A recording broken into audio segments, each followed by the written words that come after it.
모르실 거예요. 근데 거기에 회장직을 맡고 있는 사람이 워렌 버핏이라는 사람입니다.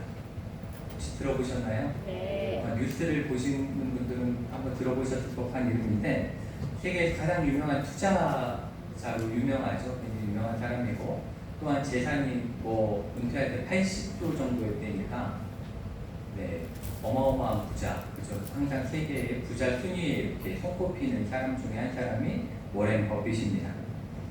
그렇지만 이 사람이 세계적인 투자 기업의 회장이기 때문에 유명하기도 하고 재산이 80조, 100조 이렇게 많은 사람이라 유명하기도 하지만 워렌 버핏이 사람들에게 가장 많이 알려진 이유 중에 하나는 워렌 버핏과의 점심 식사라는 행사 때문에 매우 유명해졌습니다. 이 행사는 뭐냐면 2000년에 글라이드 재단이라는 곳에서 모금 행사로 이 경매 행사를 하나 진행했는데 그 수익금을 가지고 샌프란시스코 빈민 구호 활동에 쓰기로 하고 이 경매를 시작을 했습니다. 이 경매 내용은 워렌 버핏과 점심 식사를 함께 할 수 있는 자격을 주는 거예요. 그 몇 시간의 자격을 허락하는 거죠. 이 유명한 스테이크 집에서 같이 식사하면서 대화하는 그 시간을 허락하는 경매인데 가장 높은 입찰자가 그 워렌 버핏과 함께 식사를 하는 거였습니다. 근데 그냥 회장하고 밥 먹는 게 그렇게 대수인가라고 생각할 수 있지만 이 경매 낙찰 금액이 우리가 생각하는 것보다 훨씬 높은 액수의 낙찰이 되곤 했죠. 그래서 처음에 2000년에 그와 점심 식사를 하기로 경매에서 낙찰을 받은 사람이 얼마에 받았냐면 25,000달러, 25,000달러, 한국 돈으로 지금 환율로 계산을 해보니까 대략 한 3,500만 원 정도의 낙찰을 받았습니다. 함께 식사하는 것을 위해서 3,500만 원을 투자한 거예요.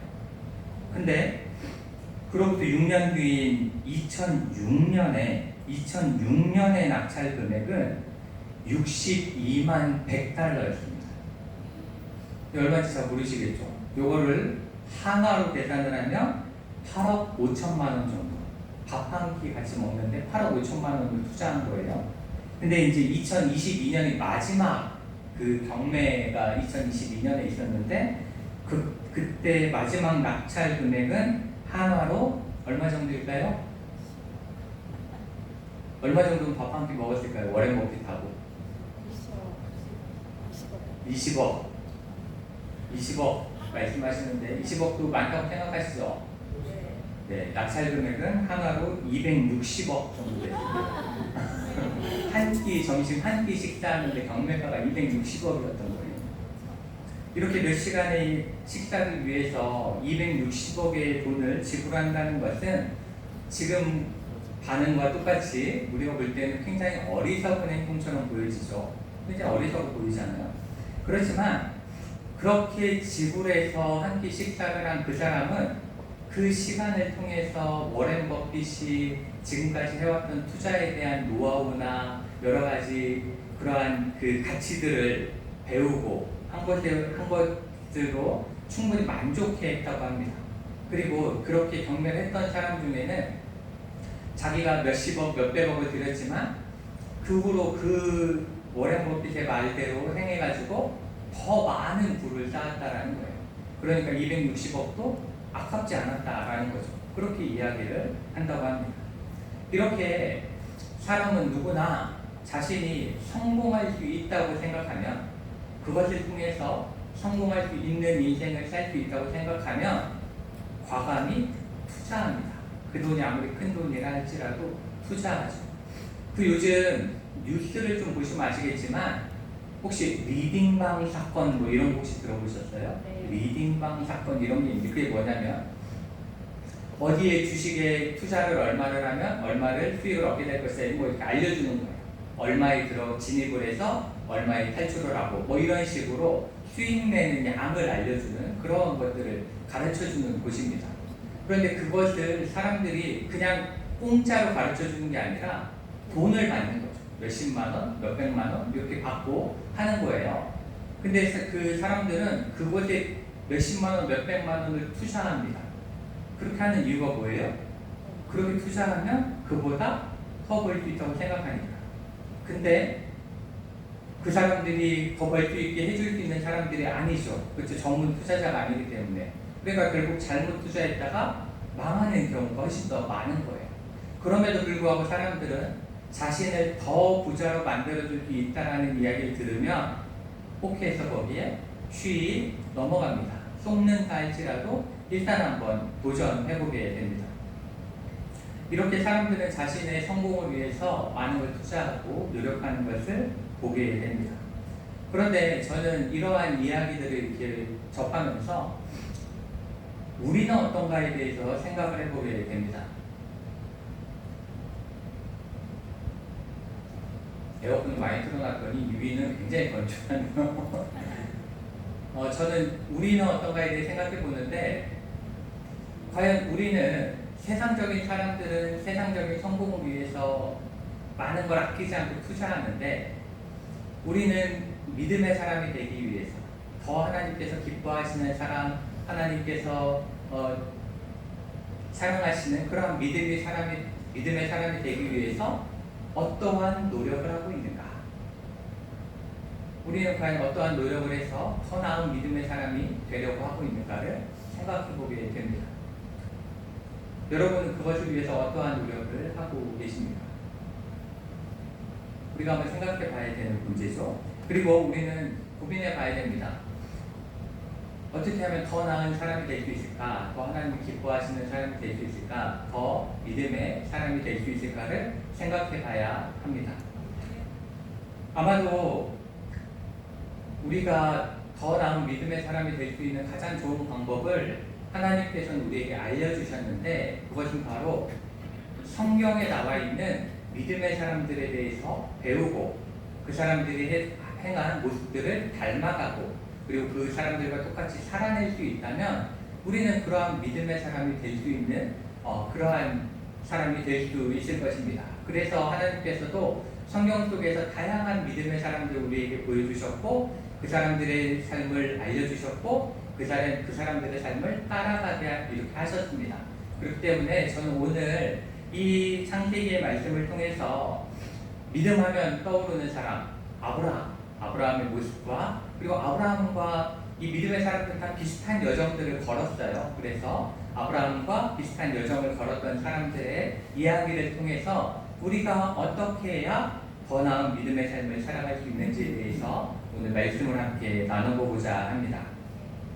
먼저 오늘 말씀 속에서 우리가 이 아브라함을 통해서 배울 수 있는 믿음은, 그는 언제나 떠날 줄 아는 믿음의 사람이었다라는 것입니다. 그는 떠날 줄 아는 믿음의 사람이었다는 것을 여기서 말씀하고 있습니다.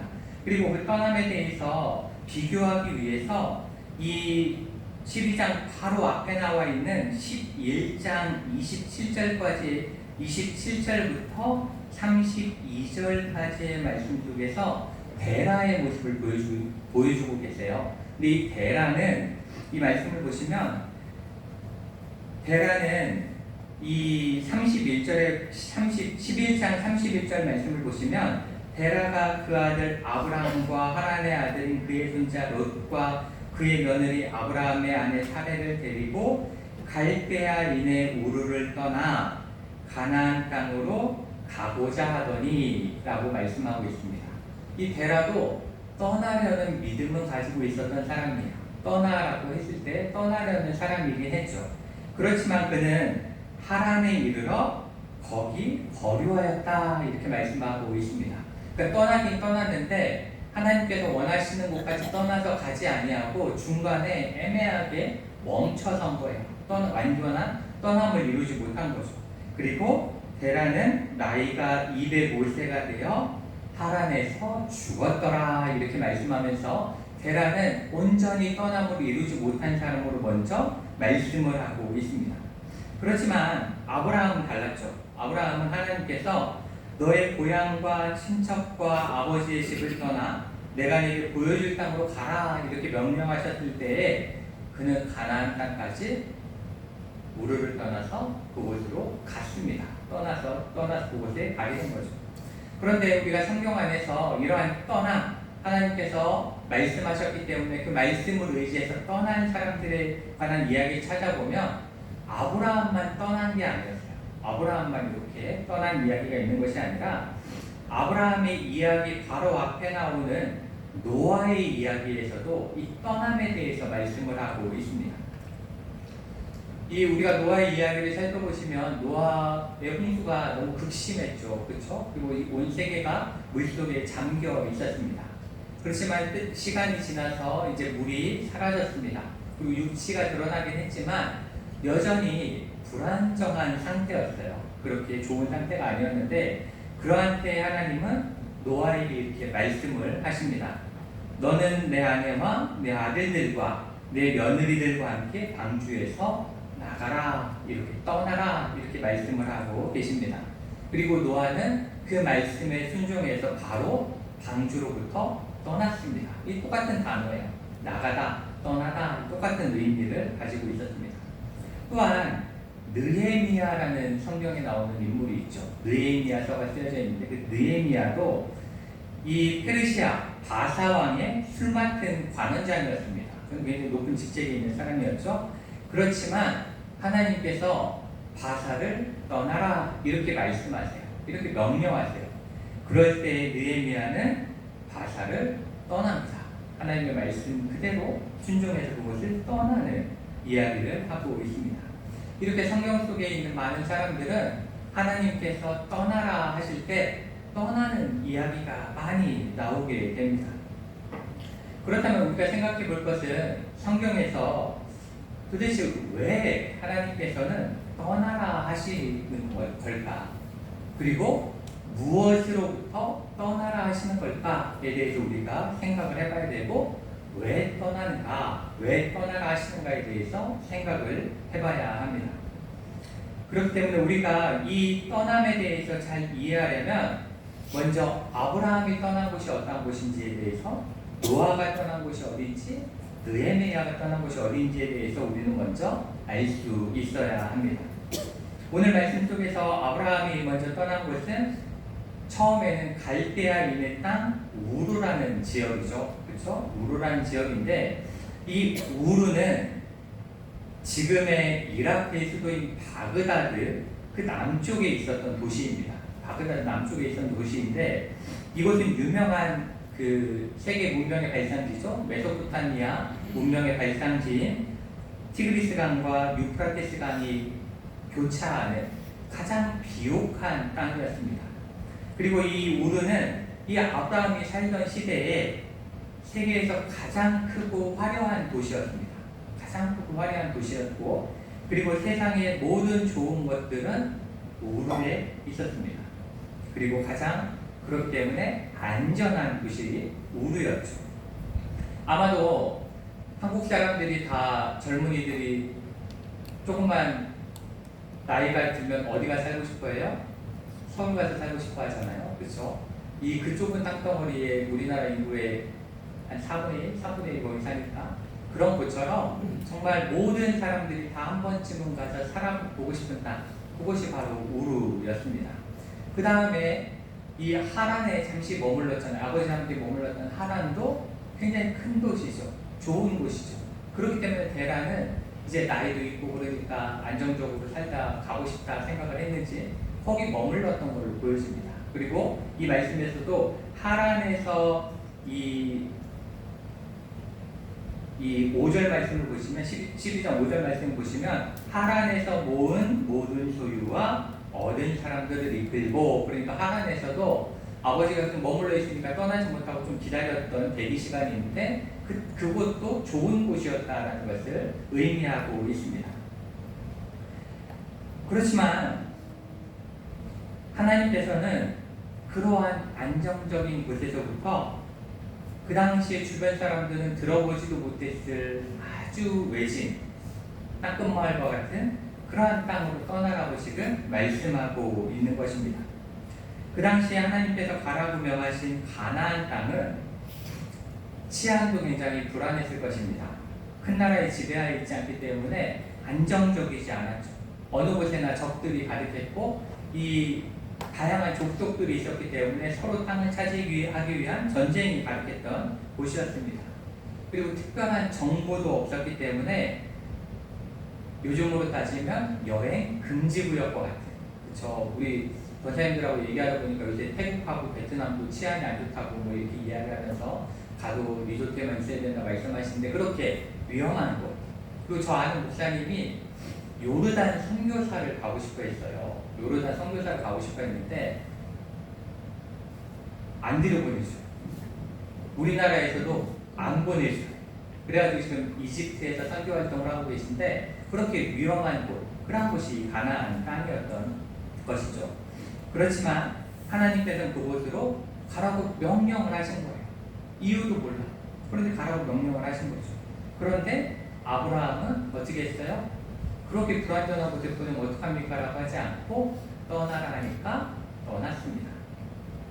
노아도 그렇죠. 노아의 이 상황을 보면 홍수가 심하게 난 이후에는 지면이 불안정하잖아요. 그렇죠? 불안정하고 그리고 어디까지 말랐고 어느 정도의 상태인지를 아무도 알지 못합니다. 그리고 식물도 아무것도 없었던 때입니다.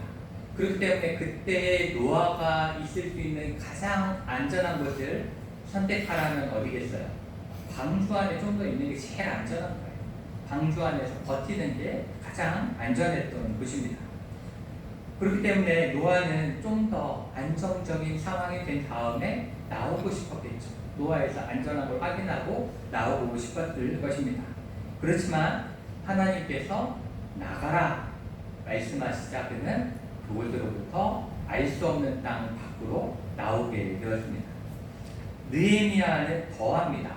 느헤미야는 그 대제국인 페르시아 가장 큰 왕국이었죠.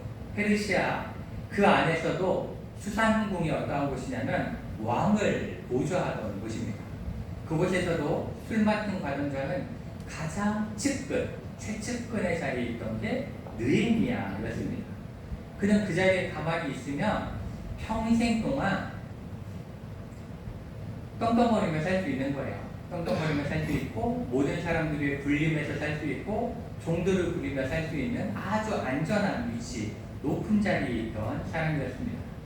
그런데 하나님께서는 그를 하나님께서 원하시는 곳으로 떠나게 하십니다. 느헤미야에게 그 마음을 주시고 또한 떠나라 말씀을 하시죠. 그런데 그가 가야 하는 곳, 하나님께서 가라 하신 그곳은 예루살렘이잖아요.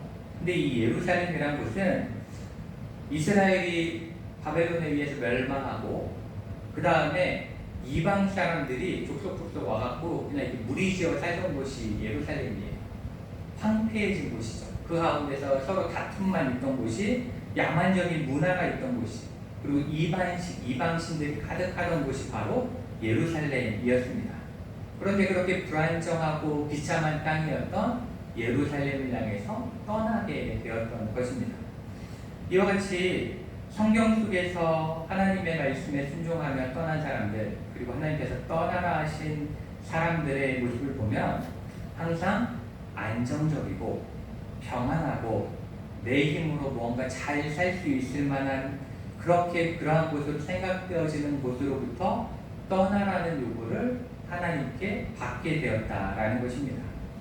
이 하나님의 인도하심이 아니어도 살 수 있다고 믿어지는 곳으로부터 떠나라는 곳이 하나님의 명령이었고, 그리고 믿음의 사람들은 그 명령에 대해서 순종하며 떠났다라는 것이 이 성경이 우리에게 주시는 말씀입니다. 아마도 이렇게 하나님께서 떠나라 명령하시는 이유는 하나님께서는 하나님을 믿는 사람이면 오로지 누구만 의지하기를 원하세요? 하나님 한 분만 의지하기를 원하신다라는 것을 말씀하고 있는 것입니다. 하나님은 하나님이 함께 하신다는 그 한 가지만을 믿고 하나님이 원하시는 그 길을 믿음으로 걸어갈 수 있는가를 계속 시험하시는 거예요. 그것을 물어보고 계신 것이죠. 하나님께서는 우리가 이 세상적인 안정과 평안을 의지하며 살아가기를 원하지 않으십니다. 오로지 하나님의 그 신실한 약속, 하나님이 함께 하실 것이다라는 그 약속만 믿으며 살아가기를 우리에게 바라고 계십니다. 그래서 히브리서 11장 8절에 우리에게 이렇게 말씀하시는데 믿음으로 아브라함은 부르심을 받았을 때 순종하여 장래의 유업으로 받을 땅에 나아갈 때 갈 바를 알지 못하고 나아갔으며 이렇게 말씀하고 있습니다. 하나님께서 부르셨을 때 떠나라 하셨을 때에 아브라함의 상태는 뭐예요? 갈 바를 알지 못했다. 어떻게 해야 될지 몰랐다는 거예요. 그렇지만 그래도 어떻게 돼요? 나아갔다. 이렇게 말씀을 하고 있는 것입니다. 이렇게 갈 바를 알지 못해도 하나님만을 의지하며 순종하며 떠나는 것, 그것이 바로 하나님께서 원하시는 믿음의 삶이다. 이렇게 말씀을 하고 있는 것입니다. 그렇다면 과연 우리의 삶은 어떠한가? 우리는 정말로 하나님의 신실하신 하나님께서 우리와 함께 하신다라는 그 약속만을 믿으며 이 땅 가운데 살아가고 있는가를 한번 생각해 볼 수 있어야 합니다. 꼭 하나님의 그 말씀이 아니라 내 통장의 잔고나 나에게 있는 부동산이나 나를 먹여 살려줄 자식을 의지하며 살아가고 있지는 않은지 우리는 한번 생각해 볼 수 있어야 합니다. 입으로는 언제나 하나님만 믿습니다, 믿습니다 라고 이야기하다가도 나에게 경제적인 어려움이 오거나 삶의 위기가 다가올 때마다 불안해하고 초조해하고 그래서 하나님의 약속을 붙잡기보다는 다른 사람이나 물질의 도움에 의지하려 하고 있지는 않은지 우리는 생각해 볼 수 있어야 합니다. 그리고 우리는 이렇게 참된 믿음이란 내가 의지하고 싶어하는 것들로부터 떠나 하나님이 원하시는 곳을 향하여 나아가는 것, 그것으로부터 시작된다는 것을 기억하는 저희들 되기를 원합니다. 둘째로 참된 믿음의 사람이 된다는 것, 믿음이 자라난다라는 것은 복을 나눌 줄 아는 사람이 된다라는 것입니다. 복을 나눌 줄 아는, 그것을 제가 흔히 표현하는 걸로 복을 유통하는 사람이 되어지는, 복을 흘려보내는 사람이 되어지는 사람이 참된 믿음의 사람이라고 우리가 볼 수 있습니다. 오늘 말씀에서도 하나님께서는 아브라함에게 땅의 모든 민족이 너로 말미암아 복을 얻을 것이다 이렇게 말씀을 하고 있습니다. 이렇게 하나님은 하나님만을 의지하며 하나님이 원하시는 길을 걸어가는 사람에게는 뭘 주신다는 거예요? 복을 주신다라는 것입니다. 그리고 그 복을 주시는 이유는 그 복을 혼자 누리라는 게 아니라 나누라는 그러한 의미로 우리에게 복을 허락하신다라는 것입니다. 그렇지만 우리가 여기서 조금 생각해 봐야 되는 건 뭐냐면 하나님께서 이 아브라함에게 주신다고 하신 그 복이 무엇인가 라는 겁니다. 복이 무엇인가? 아브라함에게 허락하신 그 복은 무엇인가를 생각해 봐야 합니다. 우리는 흔히 복이다라고 생각하면 세상적인 큰 성공 혹은 경제적인 부유함 혹은 자녀들의 잘됨 이러한 것들로 복을 판단합니다. 그래서 복받은 사람들에 대한 간증을 들을 때 그러한 기준을 이룬 사람들, 무언가 세상적으로 성공했거나 물질적으로 많은 걸 누리고 있거나 혹은 자녀가 뭔가 잘 됐다라고 자랑하는 사람들의 이야기를 듣고 그것을 복이라 여기며 부러워합니다. 그렇지만 오늘 성경에서 말씀하시는 복, 오늘 성경에서 말씀하시는 그 복은 그러한 복을 의미하는 게 아닙니다. 그러한 겉으로 보여지는 화려함을 이야기하는 것이 아닙니다. 우리가 이 아브라함에게 주신 복에 대해서 이해하려면 이 창세기 18장을 좀 살펴봐야 되는데 이 창세기 18장 18절과 19절 말씀에 우리에게 이렇게 말씀을 하십니다. 아브라함은 강대한 나라가 되고 천하 만민은 그로 말미암아 복을 받게 될 것이 아니냐.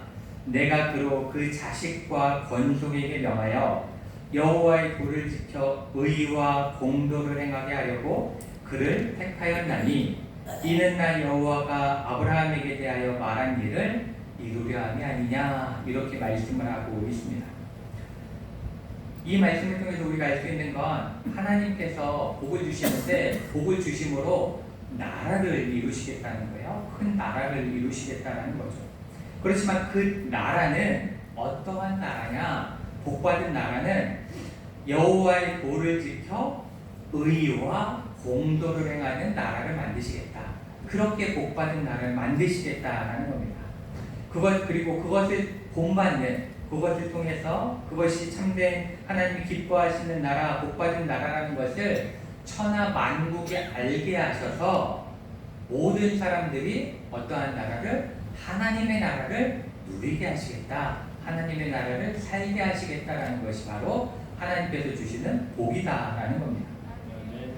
느헤미야를 통해서도 하나님은 유대 땅을 복된 나라로 바꾸시겠다라고 말씀하셨습니다. 지금은 험하고 제약된 예루살렘 땅이죠. 그렇지만 하나님께서는 그 땅을 부유한 땅으로 바꾸시겠다라고 말씀하신 게 아니라 하나님의 공의가 실천되는 땅으로 바꾸시겠다라고 말씀을 하십니다. 그리고 성전을 회복시키겠다라고 하셨는데 성전을 회복해서 큰 성전을 짓겠다고 하신 게 아니에요. 그렇게 하신 것이 아니라 성전을 통해서 하나님의 말씀이 선포되어지는 장소를 만드시겠다 이렇게 말씀하고 있고, 그 땅에 탐욕과 불의와 유혹들을 버리고 하나님의 정의를 선포하게 하시겠다, 그것을 약속하신 겁니다. 그러니까 이스라엘이 막 세계에서 제일 큰 미국 같은 나라를 만드시겠다 이런 이야기가 아닌 거예요. 가장 하나님의 뜻에 맞는 땅, 하나님의 말씀대로 살아가는 나라, 그러한 것을 만들겠다라는 거죠.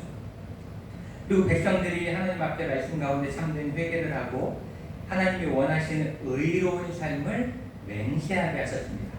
그 예루살렘에 느헤미야에 가서 그것을 하게 하신 거예요.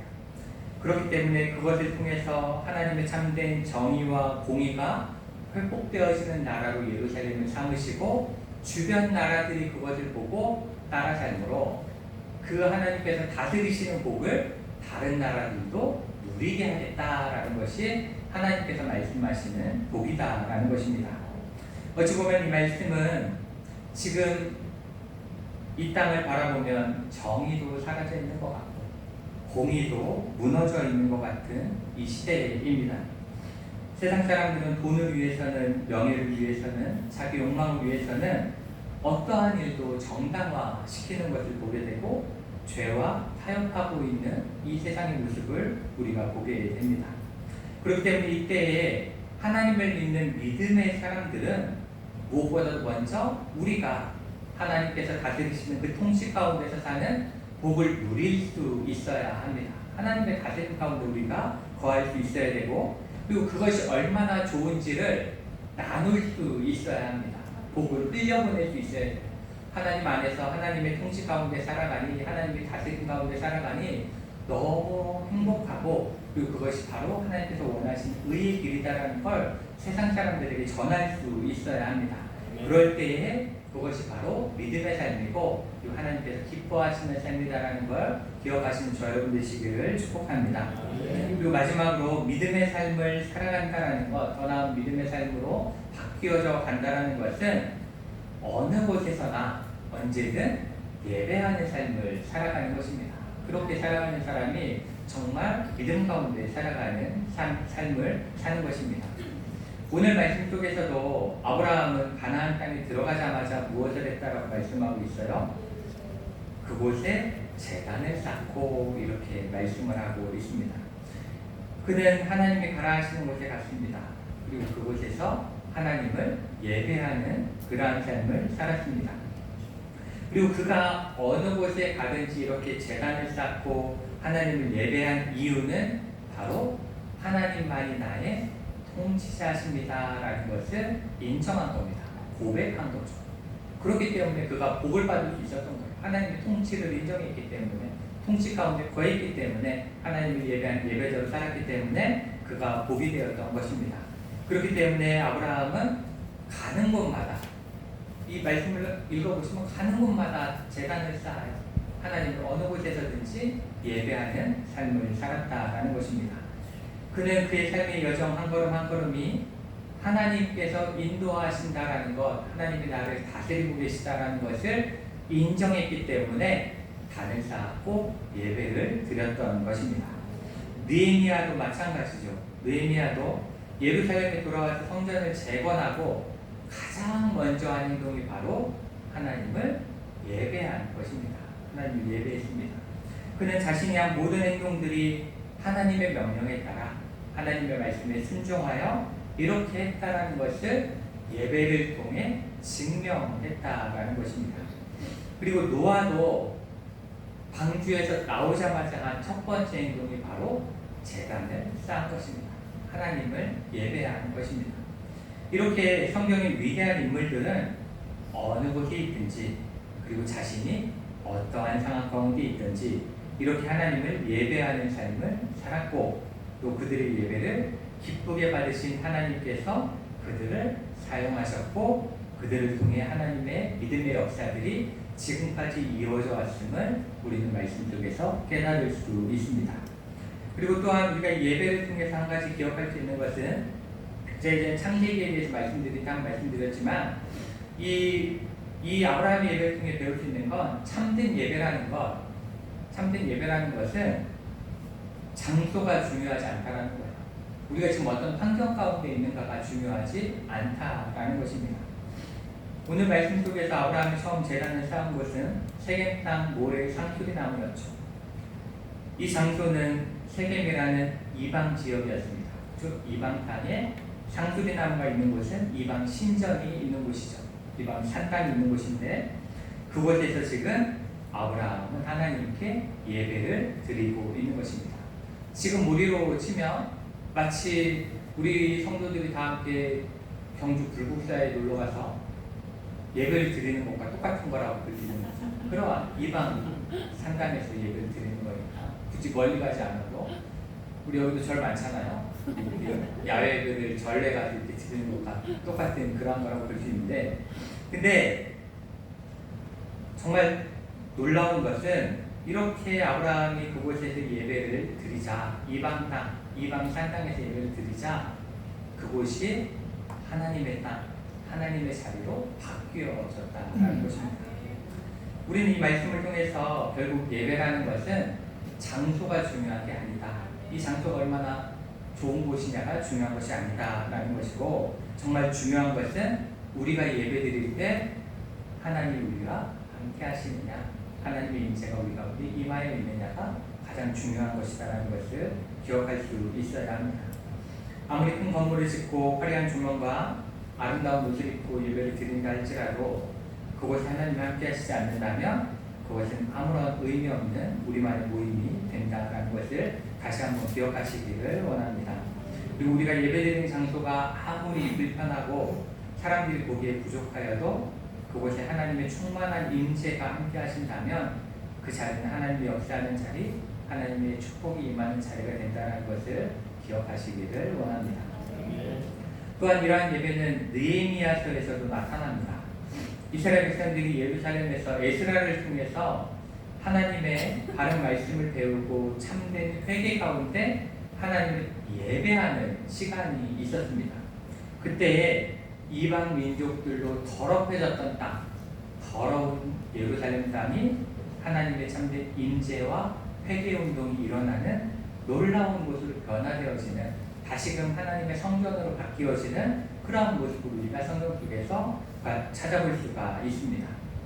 이렇게 참된 예배는 건물이 중요한 게 전혀 아니고 장소가 중요하지 않고 오로지 참된 예배는 하나님 함께 하시느냐로 결정된다는 것을 꼭 기억하시기를 원합니다.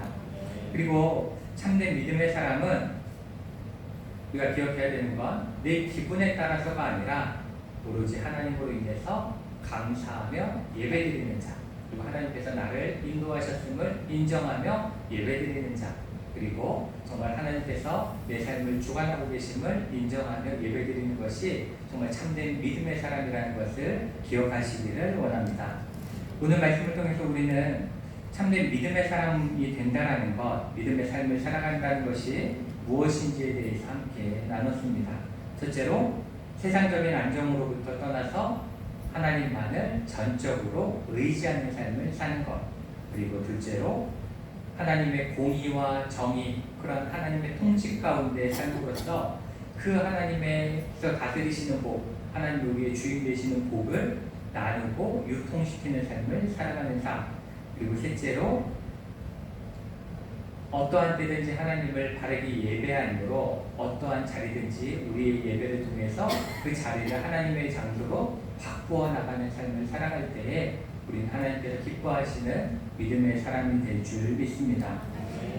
우리가 이렇게 말로는 세 가지를 이야기했지만 이대로 살아간다는 건 참 힘들어요. 그렇죠? 세상적인 안전함을 포기하고 하나님만을 의지하며 살아간다는 것도 굉장히 힘들고, 세상 모든 사람들이 자기 유익만 추구하며 살아갈 때 하나님의 정의와 공의를 추구하며 살아가는 것도 매우 힘이 듭니다. 그리고 어느 자리에서나 내가 힘들고 어려울 때도 하나님만을 예배하는 것도 너무나 힘이 듭니다. 그렇지만 그 삶을 살아낼 때에 하나님께서 그 사람을 믿음의 사람으로 인정하시고 그리고 축복하셨음을 우리가 언제나 기억하시고 말씀 속에서 그 축복을 누리며 살아간 우리 믿음의 선조들을 바라보시면서 우리도 언제나 믿음 안에 살기를 결단하고 성령께서 우리가 그렇게 살기 힘들 때 도와달라고 기도하며 살아가심으로 정말 하나님께서 기뻐하시는 믿음의 삶을 살아가시는 여러분 되시기를 축복합니다. 기도하시겠습니다. 사랑하기가 많으신 하나님 감사합니다.